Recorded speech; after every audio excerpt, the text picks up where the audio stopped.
Olá, amigos do canal. Sejam bem-vindos. E por favor, ajude nosso canal a crescer. Curte, compartilhe e inscreva-se.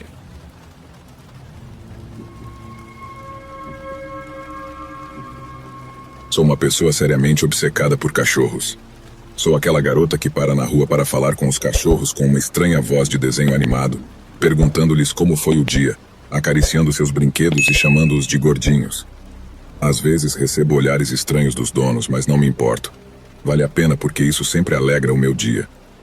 Mas uma coisa que aprendi é que há uma enorme diferença na forma como tratamos os animais aqui nos Estados Unidos, e provavelmente nos países europeus também, e como os tratam no resto do mundo. Não só difere a atitude das pessoas em relação a esses animais, mas também a atitude dos animais em relação às pessoas. Nunca na minha vida conheci um cachorro mau aqui na Flórida. Sei que eles devem existir, mas sempre tive a sorte de não encontrar nenhum. Mas não posso dizer o mesmo de quando estive na Tailândia, e isso pode não parecer uma história de terror direta, mas foi legitimamente um dos episódios mais aterrorizantes da minha vida. Estava viajando sozinha pelo Sudeste Asiático, logo após me formar na universidade. Sempre foi um sonho para mim conhecer essa área do mundo, e tive a sorte de meus pais pagarem as passagens aéreas como presente de formatura. Nem precisei economizar muito dinheiro, pois o dólar americano rende muito em lugares como esses, então pude ficar bastante tempo sem me preocupar muito com as finanças. Sério, você pode conseguir um bom prato de pad thai por cerca de 30 bahts em alguns lugares, o que, se bem me lembro, é um pouco menos de $1. De qualquer forma, passei muito tempo explorando os lugares mais metropolitanos e turísticos como Bangkok e Chiang Mai. Então, em determinado momento, decidi sair dos caminhos mais comuns e explorar um pouco mais da Tailândia rural. Era tão lindo, e as pessoas nas aldeias menores podem ser pobres, mas são muito amigáveis e acolhedoras. Além disso, se você acha que a comida nas cidades é boa, experimente ir para o interior, onde encontrará comidas caseiras aperfeiçoadas ao longo de gerações. Essa comida é absolutamente impressionante. Só que, neste dia em particular, estava caminhando de aldeia em aldeia por esse solitário caminho de terra, quando vejo um grupo de cachorros saindo dos arbustos ao lado do caminho. Sendo como sou, fiquei imensamente feliz ao ver esse grupo de uns 4 ou 5 cachorrinhos aparecerem do nada, como se fossem um presente de Deus enviado para alegrar o que até então tinha sido uma caminhada bastante exaustiva. Então, basicamente, comecei a gritar de alegria. Peguei meu telefone e comecei a tirar fotos dos cachorros com a intenção de fazer alguns selfies com eles. Mas quase tão logo me aproximei, eles começaram a rosnar, como se uma hostilidade instantânea surgisse deles, o que eu não esperava de forma alguma. E não eram apenas rosnados baixos me indicando para ir embora, mas eles mostravam os dentes, latiam furiosamente, como se eu nunca tivesse experimentado esse tipo de hostilidade de um cachorro nos Estados Unidos antes. Um pouco de latidos no início, claro, mas eles sempre se acalmam quando mostramos que não temos más intenções. Comecei a recuar lentamente, com as mãos levantadas e as palmas abertas para dizer: "Desculpa, cachorrinhos, não estou aqui para incomodar vocês." Mas quando já estava a uma distância segura deles, virei as costas e comecei a me afastar corretamente, apenas para continuar ouvindo-os latir e rosnar a curta distância atrás de mim. Quando olhei por cima do ombro, vi que a matilha de cães estava me seguindo, me acompanhando pelo caminho de terra e se aproximando cada vez mais. Foi então que realmente comecei a me assustar. No início, estava apenas nervosa e um pouco chocada que uns bons meninos e meninas pudessem ser tão agressivos, e estava mais do que disposta a deixá-los em paz. Mas agora parecia que eles não estavam dispostos a me devolver o favor nesse sentido. E antes que eu percebesse, ouvi um deles rosnar bem perto atrás de mim. Eles estavam testando os limites, vendo até onde podiam se aproximar antes que eu fizesse algo. Virei-me e gritei para que me deixassem em paz, batendo palmas e fazendo barulhos aleatórios na esperança de assustá-los e afastá-los. No início funcionou e eles recuaram um pouco, mas não durou muito. Tentei continuar andando, mas 2 se aproximaram por trás dessa vez, e notei que um realmente tentou morder a parte de trás das minhas pernas descobertas. Estava tão assustada naquele momento que quase comecei a chorar e repeti a mesma rotina de gritos e palmas para que se afastassem, mas parecia que eles sabiam que eu não tinha força para golpeá-los diretamente. E a cada minuto que passava, eles ficavam mais e mais audaciosos. Tentei andar novamente, mas eles estavam em cima de mim quase tão logo lhes virei as costas. Foi então que comecei a correr, simplesmente correndo por aquele caminho de terra na esperança de encontrar alguma forma de escapar deles. E do nada, senti os dentes de um dos cachorros rasgando a carne de uma das minhas panturrilhas. A dor me atravessou como fogo, e eu soube que era uma mordida grave o suficiente para me fazer sangrar. Atrás de mim, havia uma cacofonia de latidos quando vi uma casinha ao lado do caminho, e comecei a gritar por ajuda enquanto corria em direção a ela, sentindo os cachorros mordiscando meus calcanhares o tempo todo. Estava a apenas alguns metros quando esse homem tailandês saiu do jardim da frente com um pau na mão. Obviamente ele tinha ouvido os latidos, os uivos e meus gritos de ajuda, então ele correu até mim, desviou de mim e começou a bater brutalmente nos cachorros que me seguiam com o pau, gritando com eles em tailandês. Isso funcionou. Eles estavam uivando e fugindo com o rabo entre as pernas apenas alguns segundos depois, e eu me encontrei desabando no chão de alívio, verificando a parte de trás das minhas pernas em busca de ferimentos enquanto soluçava. Sabia que a mordida era grave no momento em que a senti, mas foi só quando vi o quão mal estava sangrando que comecei a entrar em pânico. Eram cães de rua, então poderiam ter todos os tipos de doenças transmitidas pela saliva. E eu estava realmente em pânico por isso, implorando ao tailandês que me levasse a um hospital próximo.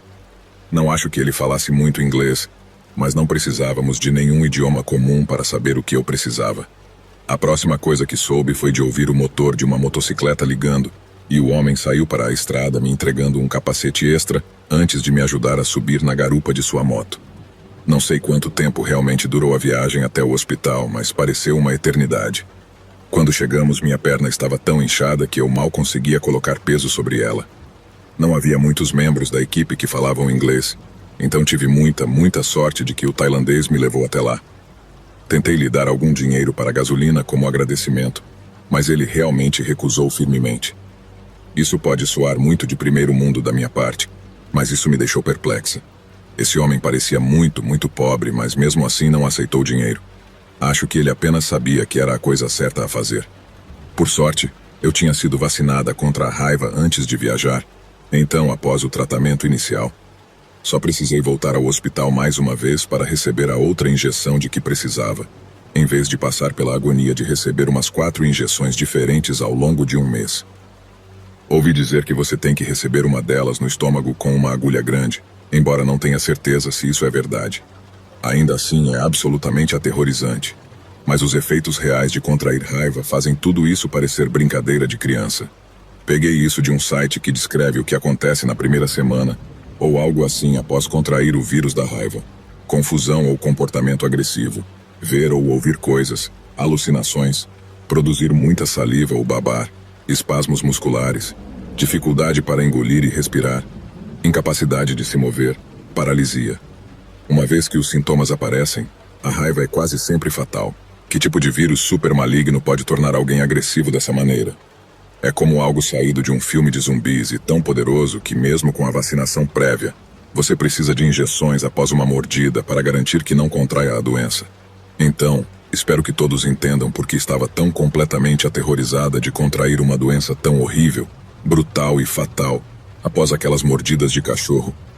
Sei que estava vacinada e, graças a Deus, aquele tailandês me levou ao hospital o mais rápido possível.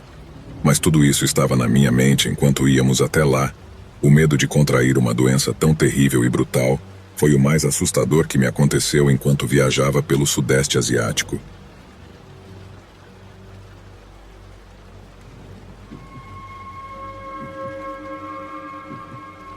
Vou te levar de volta ao início dos anos 90. Logo após meus exames de A-Level aqui no Reino Unido, obtive as notas que queria, o que foi ótimo. Mas, seguindo o conselho dos meus pais, decidi tirar um ano sabático e viajar antes de me instalar para estudar na Universidade de Manchester. Alguns dos meus amigos decidiram comprar aqueles passes de trem Eurorail, com os quais podiam pegar trens por toda a Europa, mas isso me parecia um pouco comum demais. Tinha meus olhos postos em um lugar muito mais exótico, a Índia. Só consegui pagar por isso porque trabalhei como uma louca no Marks & Spencer's todos os fins de semana durante quase 2 anos seguidos, gastando muito pouco desse dinheiro enquanto me esforçava para economizar tudo o que podia. Estar em um voo de 16 horas quase me deixou louca, e eu não podia esperar para pousar em Dabolim para relaxar e explorar, mas não tive tanta sorte. Apesar de ser um dos estados mais tranquilos da Índia, Goa acabou sendo igualmente louca para mim, que tinha 18 anos na época. A cidade mais próxima, Vasco da Gama, poderia estar em outro planeta. Eu vinha de um tranquilo subúrbio de Manchester, e de repente estava na antiga capital colonial portuguesa. E honestamente, foi alucinante. Depois de algum tempo para me adaptar ao ambiente, além de ter que superar um mau caso de gastroenterite, acabei indo para um lugar chamado Kerala, na costa mais ao sul da Índia. Era um lugar bastante selvagem, o mais distante possível da capital indiana, e também é onde minha história acontece. Uma vez que aprendi um pouco de Hindi e podia me fazer entender em geral, decidi fazer uma exploração real. Turismo de aventura, como você poderia chamar, afastando-me dos caminhos turísticos habituais para ver partes da Índia que as pessoas geralmente não viam. Foi assim que acabei no meio do nada, a cerca de 20 quilômetros da cidade de Kallam. Estava vagando pelo campo tentando encontrar um antigo templo conhecido como o Templo Mundayer Mahadeva. Não me pergunte por que eu o procurava. Acho que estava em algum tipo de jornada espiritual pessoal, seja lá o que isso signifique. Mas eu era um adolescente tolo, eu sei que era, e pensei que passar um tempo nesses pequenos lugares me traria algum tipo de iluminação espiritual ou emocional. Em um dado momento me perdi um pouco, e sob o ardente sol indiano, comecei a sentir muita sede. Avistei este pequeno vilarejo do outro lado de uma vasta área de pastagens abertas.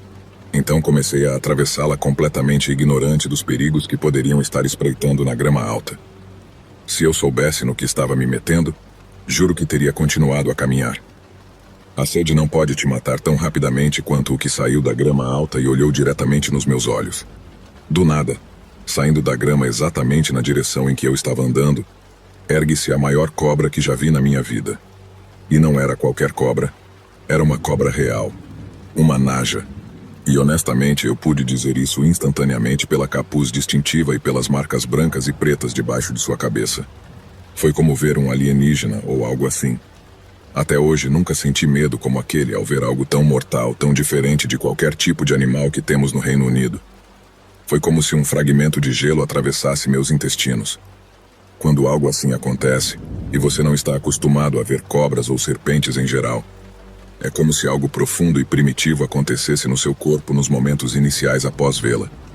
E sei que parece loucura, mas foi como se todos os meus ancestrais estivessem gritando para mim que aquilo iria me matar, e iria me matar rapidamente. As lições de centenas de milhares de almas mordidas por serpentes passaram pelo meu DNA ou algo assim. Estou fazendo o meu melhor para descrever a intensidade do medo, e ainda acho que nada disso se aproxima. A maneira como ela sibilava também, Jesus Cristo. Foi como ver uma criatura mítica ou algo assim. Eu sabia que essas coisas existiam, mas ver uma tão de perto, sabendo que estava à distância de ataque, passei de buscar uma experiência religiosa naquela tarde e encontrei uma. Só que não era Deus o que encontrei no rural de Kerala. Era o diabo, e eu estava olhando nos olhos dele. Então, por mais absolutamente louco que pareça, a cobra real simplesmente explodiu na minha frente, como se seu capuz rasgasse, e eu vi um pequeno jato de fluido antes de ela desmoronar de volta na grama. Eu ainda estava prestes a fazer xixi nas calças quando vi esses dois garotos indianos correndo em minha direção pelo campo aberto, e um deles tinha uma espécie de tubo na mão. Eu não tinha absolutamente nenhuma ideia do que acabara de acontecer, e eles começaram a falar comigo em Malayala, o idioma local, que eu não entendia de jeito nenhum. Tentei falar meu terrível hindi, mas mal conseguia me lembrar de algo. E mesmo quando conseguia articular as palavras, eles apenas balançavam a cabeça para me dizer que também não falavam muito bem isso. Mas eles entenderam uma palavra: Dhanyabad, obrigado. Como disse, eu não tinha ideia do que aconteceu com aquela cobra, só que os garotos indianos tinham algo a ver com isso. Foi então que notei exatamente o que um dos garotos tinha na mão. Era uma maldita espingarda caseira, pelo que pude ver. Tinha um mecanismo de disparo bastante básico e era carregada pela culatra, como um velho mosquete de guerra napoleônica ou algo assim. Parecia bastante perigosa, como se realmente pudesse explodir no rosto dele a qualquer momento. Mas naquele momento eu não dava a mínima para o que ele tinha na mão. Tudo o que eu sabia era que estava bastante certo de que ele acabara de me salvar a vida com aquilo. Eles acabaram me levando de volta ao vilarejo deles e me deram água do poço, e fiquei tempo suficiente para provar o arroz e o dal da mãe deles. Nunca encontrei aquele templo, mas na verdade tive uma das melhores experiências enquanto viajava pela Índia, ficando em um pequeno vilarejo e vivendo como um indiano rural por um dia antes de caminhar de volta para a estação de trem para pegar o trem de volta para Kalam. Como disse, não precisei encontrar aquele templo para ter uma espécie de experiência espiritual. Olhar a morte nos olhos por um momento foi tudo o que precisei para ganhar uma nova e ousada apreciação pela vida em geral. Recomendaria a qualquer pessoa que vá à Índia se puder, mas definitivamente recomendaria não caminhar na grama alta, porque as cobras não são a única coisa que espreita nela e realmente arruinarão seu dia.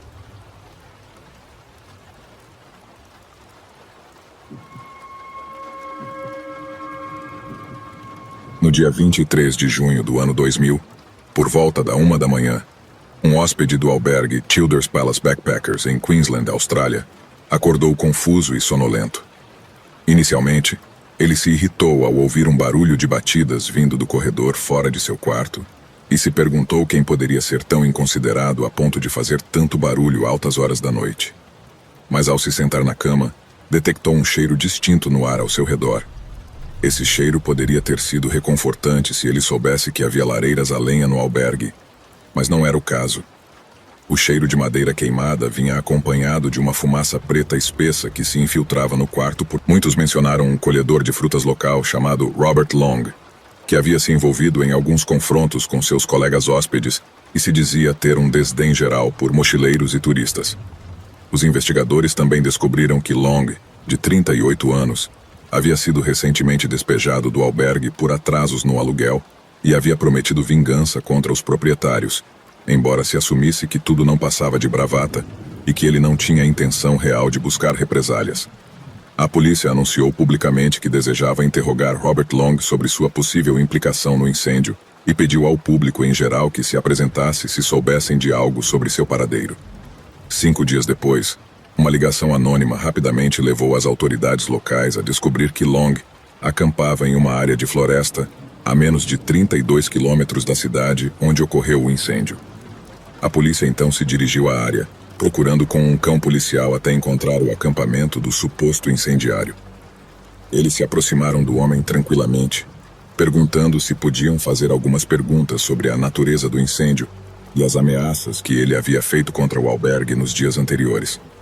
Long negou que estivesse lá no dia do incêndio, insistindo que havia saído do albergue em bons termos e que os proprietários estavam tentando usá-lo como bode expiatório. Mas isso contradizia as histórias de muitos dos sobreviventes, e a polícia disse a Long que ele seria preso sob suspeita de incêndio criminoso. Ao ouvir isso, Long sacou uma faca e ameaçou os oficiais que estavam tentando prendê-lo. O cão policial que os acompanhava foi então enviado contra o suspeito, mas Long feriu gravemente o cão com a faca, fazendo com que o cão recuasse e caísse no chão. Os oficiais seguiram com o ataque do cão, tentando dominar o suspeito de incêndio com a faca antes que ele pudesse escapar. Um dos oficiais foi esfaqueado no queixo durante a prisão, e teve muita sorte de Long não ter atingido sua veia jugular. Foi então que o outro oficial sacou sua arma, mirou e atirou em Long no ombro, fazendo com que ele desabasse no chão e o desarmando da faca no processo. Depois, ele algemou o suspeito ferido e o arrastou até o carro de patrulha da polícia que esperava para levá-lo sob custódia. Enquanto isso, seu colega tentava estancar a hemorragia de seu próprio ferimento, enquanto confortava o cão policial ferido. Menos de 2 anos depois, em março de 2002, Robert Long foi considerado culpado de 2 acusações de assassinato e incêndio criminoso, e então foi condenado à prisão perpétua por um júri de seus pares. O juiz do julgamento disse que Long deveria cumprir um mínimo de 20 anos na prisão por seu crime cruel e impiedoso. Embora 15 pessoas tenham morrido no incêndio, Long foi acusado de apenas 2 mortes para agilizar o processo judicial e permitir a possibilidade de apresentar outras acusações em caso de absolvição. Surpreendentemente, e apesar das provas esmagadoras contra ele, Long insistiu em sua inocência e rapidamente apresentou um recurso, que felizmente foi rapidamente rejeitado. No entanto, em junho deste ano, Long se tornou elegível para a liberdade condicional, embora não tenha havido notícias sobre audiências de liberdade condicional ou qualquer data de liberação posteriormente confirmada. Como homenagem àqueles que perderam a vida em um ato tão insensato de violência premeditada, a artista de Sydney, Jasonia Pallades, Foi contratada para pintar retratos dos falecidos no incêndio. Pallades disse que foi o retrato mais tecnicamente desafiador e emocionalmente carregado que ela já havia empreendido. Talvez o maior desafio da artista tenha sido fazer justiça à aparência das vítimas, dado que ela só tinha fotos fornecidas por suas famílias. Foi um processo minucioso, mas Pallades conseguiu representá-los em poses realistas, mantendo as imagens precisas das fotos. O fundo foi pesquisado por ela para ser típico dos campos de Childers, onde eles trabalhavam colhendo safras. Foi uma homenagem adequada para as pobres almas presas no albergue Childers Palace Backpackers na noite em que pegou fogo. Uma tragédia horrível e evitável perpetrada por um homem malvado e impiedoso que tirou a vida de 15 inocentes em um ato egoísta e infantil de ira.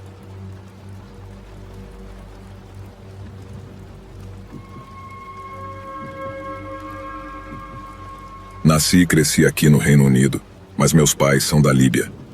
Eles saíram do país nos anos 70, muito antes de todos os conflitos atuais. No entanto, de vez em quando vamos visitar familiares que vivem na capital, Trípoli.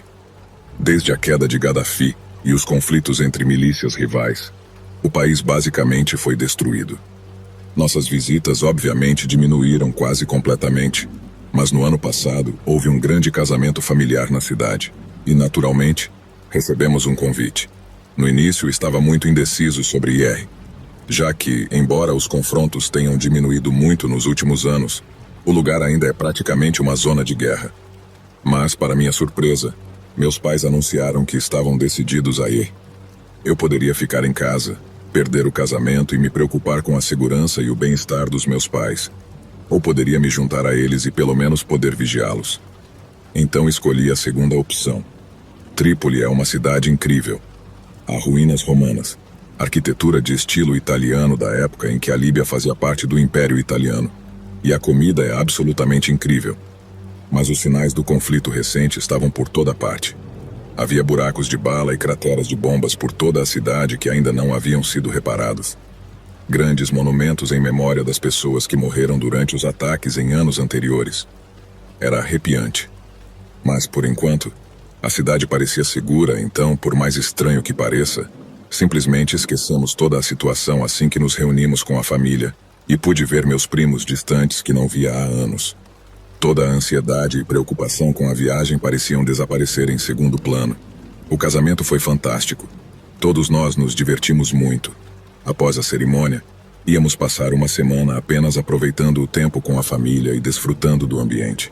Visitar a Líbia sempre foi uma grande parte da minha juventude e sinto uma grande conexão com o país. Então estava feliz que houvesse paz suficiente no país para poder aproveitar depois de tanto tempo. Mas uma noite, enquanto estávamos sentados em outro grande jantar com nossa família estendida, comecei a ouvir alguns estalos do lado de fora da janela. Lembro que esperava com todo o meu coração que fossem apenas fogos de artifício, mas a reação dos meus primos me indicou o contrário. Algo estava acontecendo em Trípoli. Algo violento e terrível. Toda a comida que nos haviam servido foi recolhida e levada para o porão da casa. Eu não tinha descido lá em todo o tempo que estive com eles, então não vi o verdadeiro abrigo que haviam preparado. Havia garrafas de água, todo tipo de roupa de cama, tudo o que poderiam precisar para sobreviver 1 ou 2 noites caso qualquer coisa começasse. O que se seguiu foi a noite mais aterrorizante de toda a minha vida. As explosões e os tiros de bombas e armas que ressoavam acima de nós nos mantiveram acordados a noite toda. Em cada momento, eu esperava que um grupo de homens armados invadisse o porão e nos arrastasse ou nos atirasse. Meu primo tentava me tranquilizar, dizendo que não estávamos em muito perigo disso, mas o medo em suas vozes não tornava isso mais fácil de suportar. Eles estavam acostumados com esse tipo de coisa, tanto quanto uma pessoa pode estar, e ainda assim estavam aterrorizados. Finalmente os ruídos acima cessaram, mas todos estávamos assustados demais para dormir. Depois de um tempo, meu tio se aventurou a subir para tentar obter notícias do que havia acontecido. Resultou que um grupo miliciano local que havia controlado a cidade estava sendo atacado por rivais que haviam sido expulsos anos antes. Não era apenas um pequeno confronto, e era provável que a violência começasse novamente naquela noite.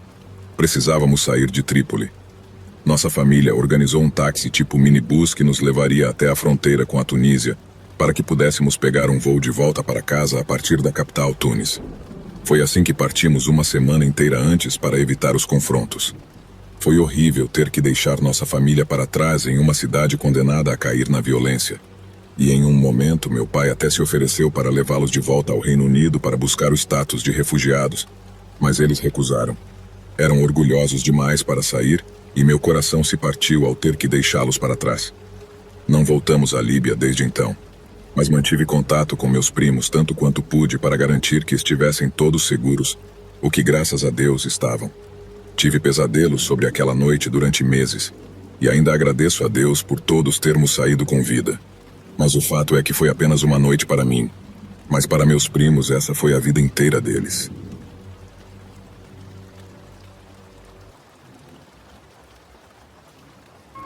Como parte de seu negócio de importação e exportação, um velho amigo do meu pai tinha uma propriedade na nação insular do Sri Lanka, localizada no Oceano Índico, a sudoeste da Baía de Bengala. O Sri Lanka é notavelmente semelhante ao seu vizinho, a Índia, em muitos aspectos, mas consideravelmente mais relaxado, o que o torna um excelente destino de férias para relaxar e aproveitar, em vez da experiência expansiva da Índia com todos os seus templos, festivais e distritos de mercado movimentados. Em 2012, o amigo do meu pai me contou que sua casa lá estaria vazia por alguns meses durante o inverno. Normalmente, ele a alugava para turistas, mas havia um pequeno intervalo nas reservas, e ele sugeriu que, com um desconto considerável, eu poderia alugá-la e finalmente realizar uma viagem que estava pendente há muito tempo. Obviamente, aproveitei a oportunidade e gastei todas as minhas magras economias em passagens aéreas e no aluguel. Sabia que me esperava uma aventura da vida toda, mas não tinha ideia de quão verdadeiramente memorável seria, embora não precisamente pelos motivos corretos. Um pouco de contexto. O lugar onde acabei ficando, um pequeno vilarejo chamado Ricadua, é um enorme destino turístico cheio de mochileiros de todo o mundo ocidental.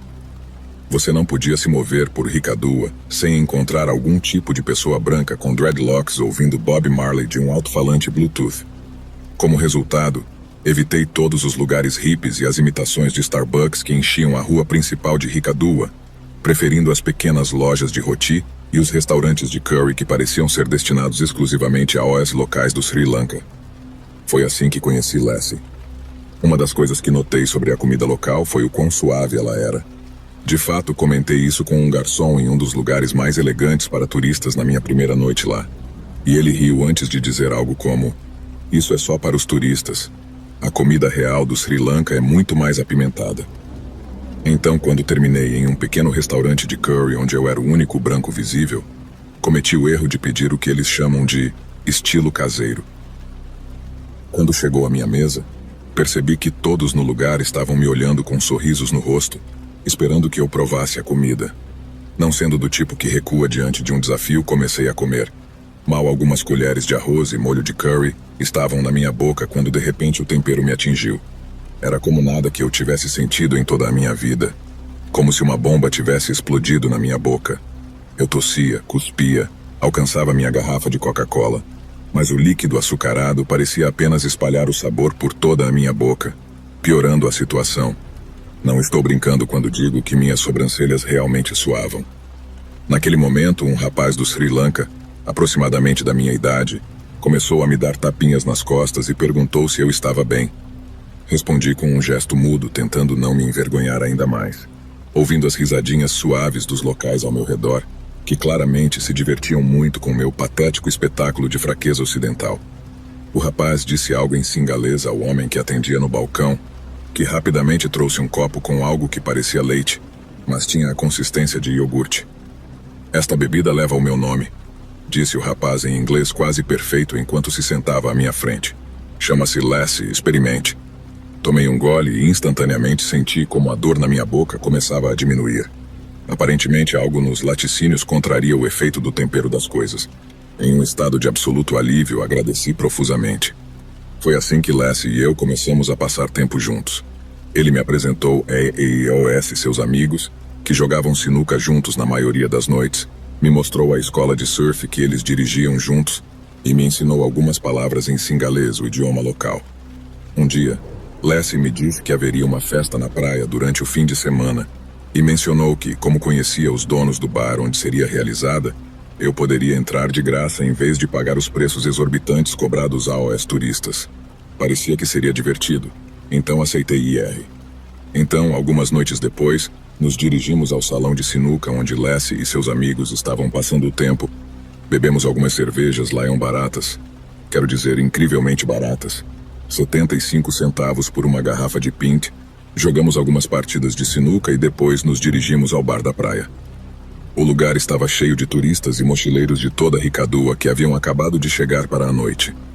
O ar ressoava com o baixo que vinha de um conjunto de enormes alto-falantes perto da cabine do DJ. Como Lassie e seus amigos eram primos ou amigos do dono, eles nos deixaram entrar de graça, como prometido. Mas além disso, a disparidade entre os locais e os turistas era considerável. Qualquer pessoa de pele branca era autorizada a passar na frente da fila para pagar entradas que equivaliam ao salário de um mês para uma pessoa do Sri Lanka.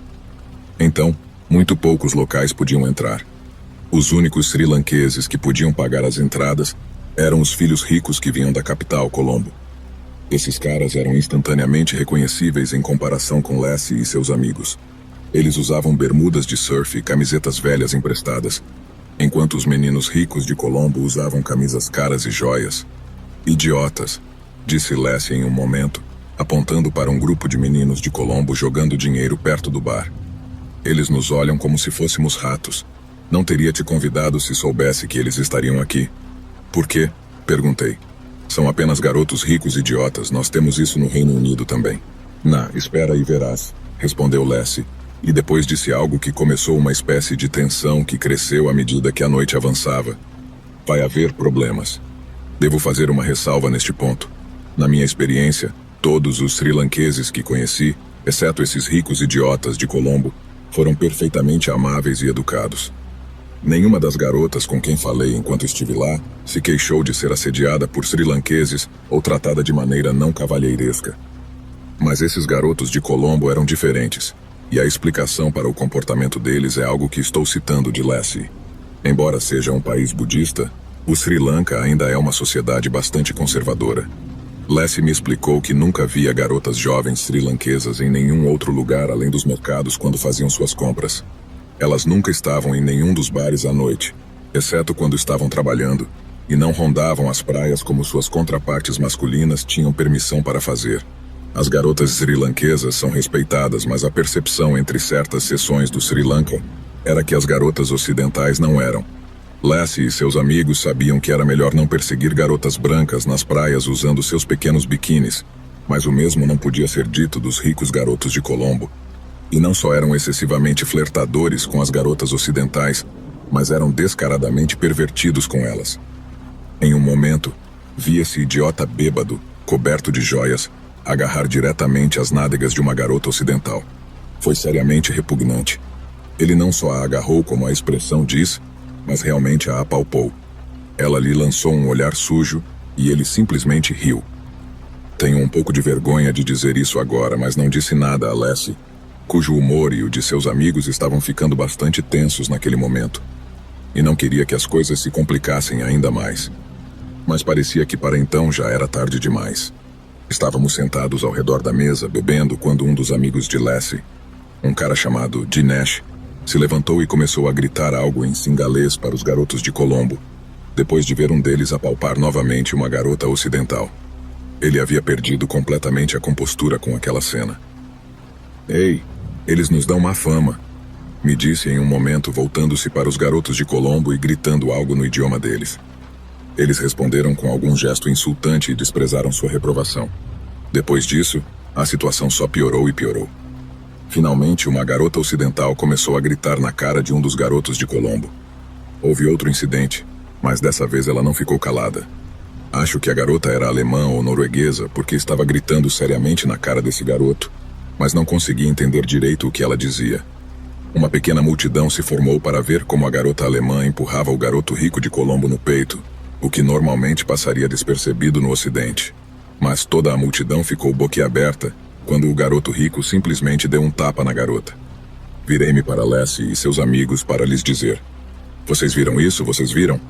Mas eles já estavam correndo em direção aos garotos de Colombo. Eu os segui para tentar impedir o que estava prestes a acontecer, mas já era tarde demais. Estava prestes a presenciar a maior briga que já tinha visto na vida. Foi como algo saído de um filme, quero dizer. Passou de 0 a 100 em poucos segundos. As boas vibrações na pista de dança de areia passaram de tranquilas a tensas e diretamente violentas em apenas alguns momentos, enquanto os garotos de Colombo e o grupo de Lassie começaram a lutar entre si. Nenhum turista tentou fazer algo a respeito, o que eu entendo. Ninguém quer acabar em uma prisão estrangeira. Mas havia um grande problema do meu ponto de vista. Lassie e seus amigos eram apenas 4 ou 5, enquanto havia pelo menos 12 a 15 desses garotos de Colombo. E eles superavam em número consideravelmente os garotos com quem eu tinha feito amizade. Tinha 2 opções: não me envolver, ver como eles apanhavam e ter que viver sendo um completo covarde pelo resto do meu tempo lá, ou me envolver, levar uma surra e potencialmente enfrentar a prisão no Sri Lanka por agressão. Escolhi a última opção e sofri seriamente por isso. Veja, eu não sou alguém que briga muito, nunca fui. Então não só levei alguns golpes sérios durante a briga, como também não estava preparado para o nível de violência ao qual eles estavam dispostos a chegar. Eles não estavam apenas jogando garrafas de cerveja uns nos outros, mas também pegaram esses grandes pedaços de madeira que alimentavam uma grande fogueira na praia e começaram a balançá-los uns contra os outros. Lembro-me de correr para pegar um dos pedaços de madeira de um garoto de Colombo, apenas para receber um golpe na cabeça, provavelmente de outro pedaço de madeira. Foi como nos desenhos animados. Minha cabeça girava literalmente por causa do impacto e recuei alguns passos, vendo estrelas, tendo que me sacudir antes de poder me envolver novamente. Mas quando consegui, Lassie e seus amigos estavam caídos na areia, tentando lutar contra 3 garotos cada um, resistindo, mas sendo finalmente vencidos. Foi então que vi um dos garotos de Colombo com uma garrafa na mão. Ele se aproximou de Lassie e simplesmente deixou cair a garrafa vazia sobre o rosto dele com toda a força. Jesus!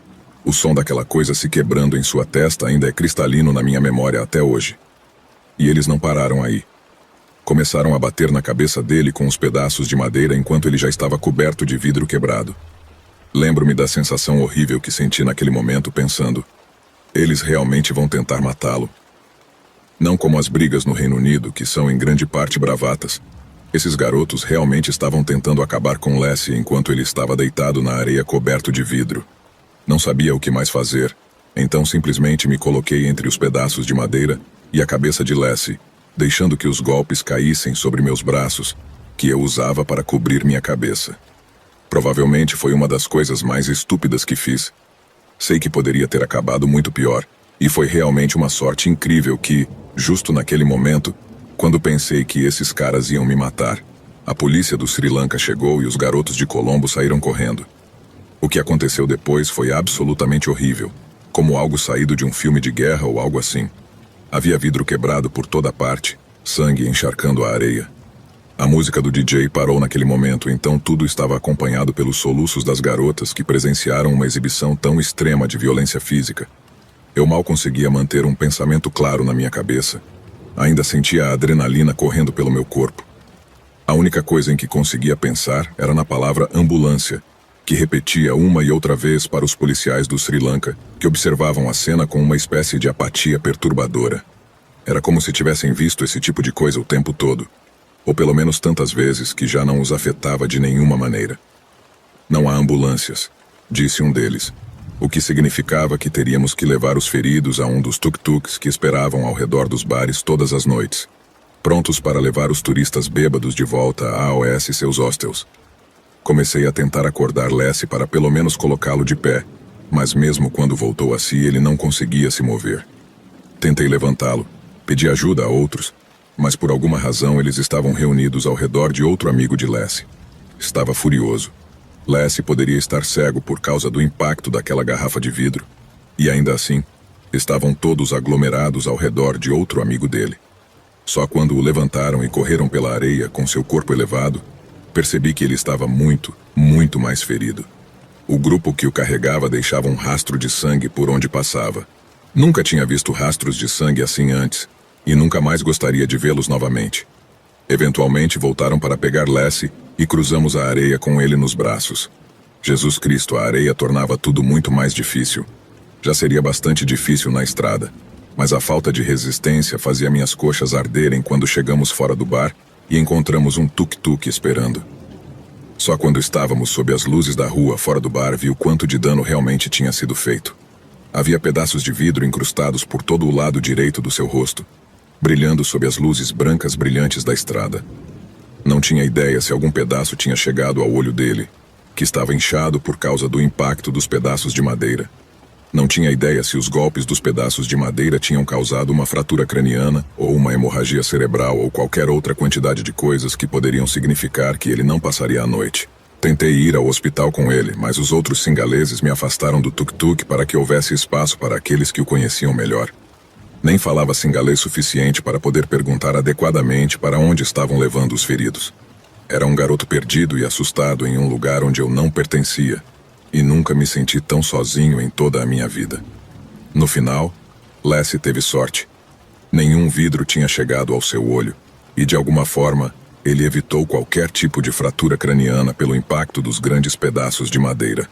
Os médicos conseguiram remover alguns dos maiores pedaços de vidro do seu rosto, mas ele ficou com cicatrizes permanentes. Um de seus amigos, no entanto, um cara chamado Dinesh, não teve tanta sorte. Ele foi esfaqueado na garganta com um pedaço de garrafa quebrada e perdeu tanto sangue que demorou 3 dias para acordar no hospital.